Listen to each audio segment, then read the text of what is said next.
Hi everyone, welcome to my channel. আজকে হচ্ছে 1st March Sunday. অনেকদিন পর বাড়িতে এসেছি, তাই আমার বন্ধু বললো আজকে আমাকে বাইরে লাঞ্চ করতে নিয়ে যাবে। রেস্টুরেন্টে গিয়ে তো দেখলাম অনেকটাই ভিড়, তাই আমাদেরকে একটু অপেক্ষা করতে হয়েছে। তারপরে ফাইনালি আমরা একটা সিট পেলাম। আমার ফ্রেন্ড আমাকে সার্ভ করে দিচ্ছিল, কারণ আমি নিজে থেকে সার্ভ করতে পারছিলাম না, জানি না কেন। পরে আমাদের সাথে আরেকজন জয়েন করেছিল, সেটার জন্য একটু দেরি হয়ে গেছিলো আমাদের, তাই ভাবলাম কোনো কথা না বললে খেতে বসে পড়ি। আপনার এই মাটনটা হাফ আছে, এটা রিটার্ন করে আপনারা ফুল মাটন দিলেন। তো আমাদের খাওয়া দাওয়া কমপ্লিট। আজকের খাওয়াটা একটু বেশি হয়ে গেছিলো, তাই বাইরে গিয়ে একটু দাঁড়িয়েছিলাম, আর হেঁটে যেতে পারছিলাম না কোথাও।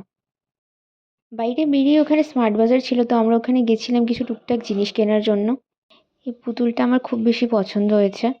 আর লাস্টে আমরা ফাইনালি সেই ভাইরাল চুড়িটা কিনতে গেছিলাম। ভাইরাল বলে চুড়ির প্রাইসটা একটু বেশিই ছিল, কিন্তু কিছু করার নেই। তো ব্যাস, আজকের জন্য এইটুকুই। ভালো লাগলে লাইক, শেয়ার, সাবস্ক্রাইব করতে ভুলবেন না। টাটা।